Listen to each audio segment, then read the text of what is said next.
guys, welcome to SV Education. இன்னைக்கு நம்ம என்ன பார்க்க போறோம்னா 10th standard 5 mark important question seriesல chapter 6 தான் பார்க்க போறோம். நம்ம ஆல்ரெடி chapter 1 to 5 வந்து important question வந்து போட்டாச்சு. சோ அத வந்து பிளேலிஸ்ட்ல போய் செக் பண்ணுங்க. நீங்க இப்பதான் நம்ம சேனலுக்கு புதுசா வந்திருக்கீங்க அப்படினா பிளேலிஸ்ட்ல போய் கொஞ்சம் செக் பண்ணுங்க. அது உங்களுக்கு வந்து கண்டிப்பா யூஸ்ஃபுல்லா இருக்கும். சரி வாங்க இன்னைக்குள்ள क्वेश्चनக்குள்ள போலாம்.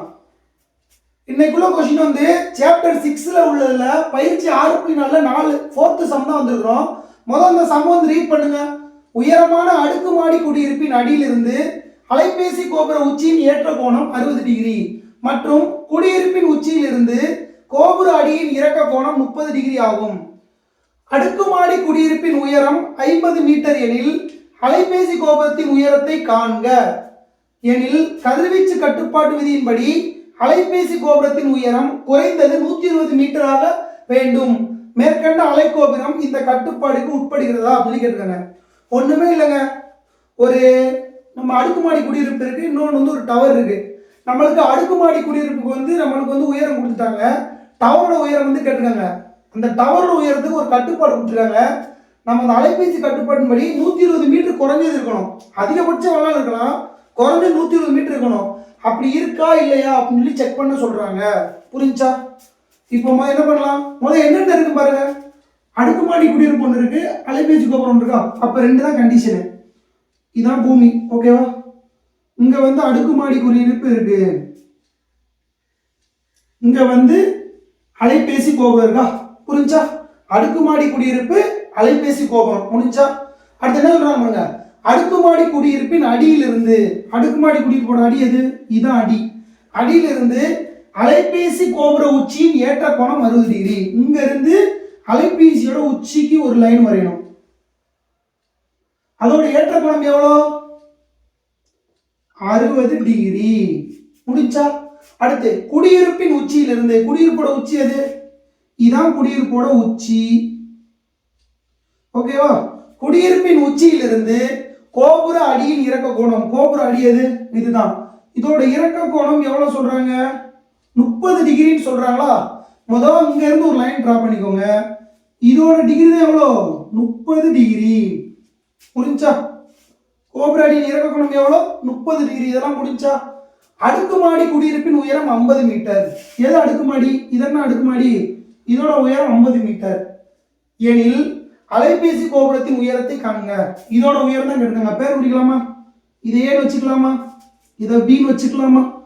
இதை சின்னு வச்சுக்கலாமா? இதை டின்னு வச்சுக்கலாமா? இதை ஈன்னு வச்சுக்கலாமா? இப்போ உங்களுக்கு இங்க 50னா இங்க எத்தனை இருக்கும்? 50 தான் இருக்கும். இப்போ உங்களுக்கு என்ன கேட்டுருக்காங்க? அலைபேசி கோபுரத்தின் உயரம் தான் கேட்டுருக்காங்க. அப்ப சிடி தான் கேட்டுருக்காங்க. உங்களுக்கு இடி தெரியும், சிஇ தெரியுமா? தெரியாது. அப்ப தெரியாத வேல்யூ எக்ஸ்னு வச்சுக்கோங்க. அடுத்து பிடி தெரியுமா? தெரியாது. அதை ஒய்னு வச்சுக்கோங்க. இங்க ஒய்னா இங்க என்ன இருக்கும்? ஒய்யா தான் இருக்கும். எல்லாம் குறிச்சாச்சா? இவ்வளவுதாங்க படம். இப்ப கடைசி என்ன சொல்றாங்கன்னா, நீங்க அலைபேசி கோபுரத்தின் உயரம் கண்டுபிடிப்பீங்களா, அந்த உயரம் வந்து 120 மீட்டருக்கு மேல இருக்கணும்னு சொல்றாங்க. இதுதான் கணக்கு, ஓகேவா?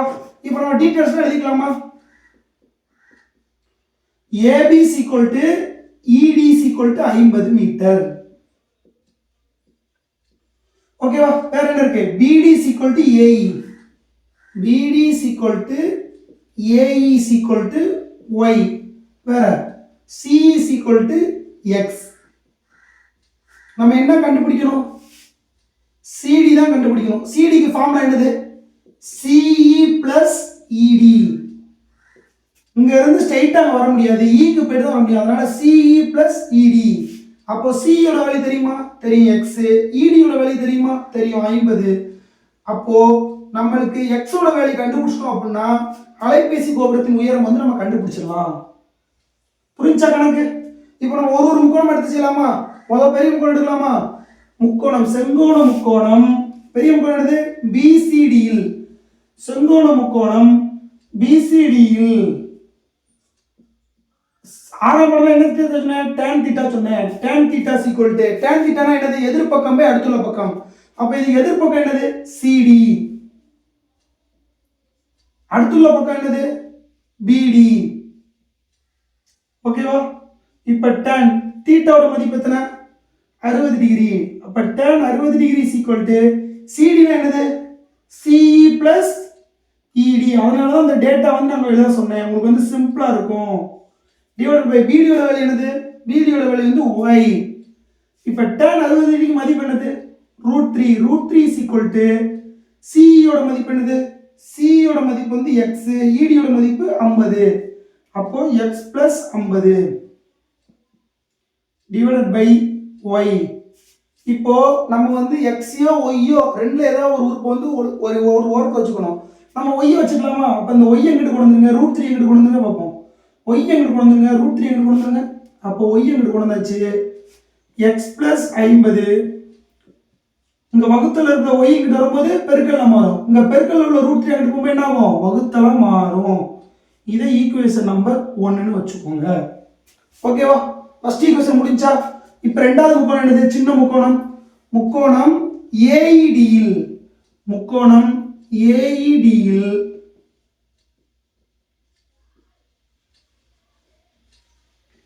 tan theta is equal to, tan theta என்னது, எதிர்பக்கம் பை அடுத்துள்ள பக்கம். எதிர்பக்கம் என்னது, ED, அடுத்துள்ள பக்கம் என்னது, AE. இப்போ அந்த முக்கோணத்துக்கு மதிப்பு எத்தனை, tan 30 degree is equal to ED யோட மதிப்பு எத்தனை, ED யோட மதிப்பு 50, AE யோட மதிப்பு என்னது, Y. முடிஞ்சா? இப்போ நெக்ஸ்ட் என்ன பண்ணலாம், tan 30க்கு மதிப்பு என்னது, tan 30க்கு 1/√3 is equal to 50/y. இப்போ நம்ம y எங்கிட்ட கொண்டு வந்துருங்க, √3 எங்கிட்ட கொண்டு போயிருங்க, குறுக்கு பெருக்கல் பெருங்க. அப்போ y is equal to 50√3. Equation number 2. இப்போ ஈக்குவேஷன் நம்பர் 1 2 சமன்படுத்தலாமா? அப்போ சமன்பாடு 1 மற்றும் 2 சமப்படுத்த, சமப்படுத்துங்க. அப்படி இல்லாட்ட சமன்பாடு 1 சமன்பாடு 2 பிரதியிட. அப்படின்னா ஒய்க்கு பதிலாக அந்த மதிப்பை பிரதிக்கலாமா? இப்போ என்னது, சமன்பாடு 1 என்னது, எக்ஸ் பிளஸ் 50/√3 ஈக்குவல் டு 50√3. சரியா? சமன்பாடு 1 ஈக்குவல் டு சமன்பாடு 2. ஓகேவா? இப்போ இந்த √3 எங்கிட்ட கொண்டு போங்க, எக்ஸோட மதிப்பு தானே தேவை. அப்போ எக்ஸ் பிளஸ் 50 ஈக்குவல் டு 50√3. இந்த வகுத்துல உள்ள √3 எங்கிட்ட போய் என்ன ஆகும், பெருக்கலா மாறும். அப்போ எக்ஸ் பிளஸ் 50 ஈக்குவல் டு 50 √3 × √3 என்ன வரும், +3 மாறும். அப்போ எக்ஸ் பிளஸ் 50 53 150. அப்போ எக்ஸோட மதிப்பு எத்தனை, 150 மைனஸ் 50. அப்போ எக்ஸோட வேல்யூ எத்தனை, 100. இப்போ நம்ம எக்ஸோட வேல்யூ கண்டுபிடிச்சாச்சா? எக்ஸோட வேல்யூ என்னது, 100. அவங்க என்ன கேட்டிருக்காங்க, அலைபேசி கோபுரத்தின் உயரம் தான் கேட்டிருக்காங்க. அப்போ therefore அலைபேசியின் உயரம்,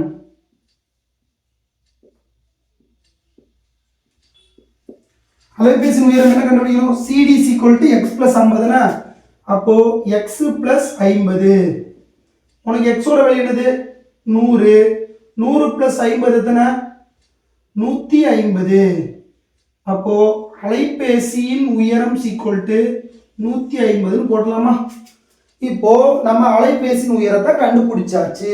நெக்ஸ்ட் என்ன பண்ணணும், கதிர்வீச்சு கட்டுப்பாட்டு விதியின்படி அலைபேசியின் கோபுரம் குறைந்தது 120 மீட்டர் இருக்க வேண்டும். மேற்கண்ட அலைபேசி கோபுரம் இந்த கட்டுப்பாடுக்கு உட்படுகிறதா? 120 மீட்டருக்கு அதிகமா இருக்கா கம்மியா இருக்கா? அதிகமா இருக்கு. therefore இந்த அலைபேசி கோபுரம்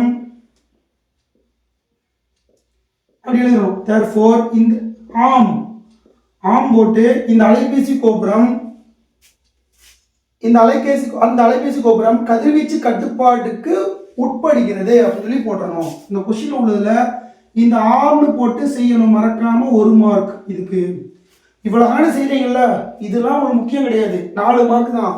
இந்த ஆம்னு ஒரு வார்த்தை வந்தா 1 மார்க். ஸோ கொஸ்டினை நல்லா ரீட் பண்ணுங்க. அவங்க என்ன கேட்டிருக்காங்க, இந்த கட்டுப்பாட்டுக்கு உட்படுகிறதா? ஆம், இந்த கோபுரம் கதிர்வீச்சு கட்டுப்பாட்டு விதியின்படி கட்டுப்பாட்டிற்கு உட்படுகிறது அப்படின்னு சொல்லி போட்டோம்னா நம்மளுக்கு 5 மார்க் சொலையா கிடைச்சிடும். இந்த கணக்கு இந்த இயர் பப்ளிக் எக்ஸாம்ல நான் ரொம்ப ரொம்ப ரொம்ப எதிர்பார்க்கிறேன். காரணம் என்ன அப்படின்னா, செண்டம் எடுக்கிற பசங்க வந்து இந்த ஒரு இடத்துல மிஸ்டேக் பண்ணுவாங்க. இந்த மாதிரி அலைபேசி கோபுரம் வந்துட்டா கடைசி ஆம்னு போடணும். உங்களுக்கு கீவேர்டில் ஆம்னு மட்டும்தான் இருக்கும். சரியா? ஸோ நீங்கள் ஆம்னு ஒரு வார்த்தை போட்டுட்டாலே 1 மார்க் வந்து கன்ஃபார்ம். ஸோ இந்த கணக்கில் உங்களுக்கு வேறு எதுவும் டவுட் இருந்துச்சு அப்படின்னா கமெண்ட் பாக்ஸில் கமெண்ட் பண்ணுங்கள். நம்ம வீடியோ பார்க்க மட்டும் தான் செய்றீங்க, யாரும் சப்ஸ்கிரைப் பண்ண மாட்டேங்க. உங்களுக்கு தெரிஞ்சவங்ககிட்ட ஷேர் பண்ணுங்கள். இந்த மாதிரி ஒரு புது சேனல் வந்திருக்குது, அது வந்து ரொம்ப யூஸ்ஃபுல்லாக இருக்குதுன்னு ஷேர் பண்ணுங்கள்.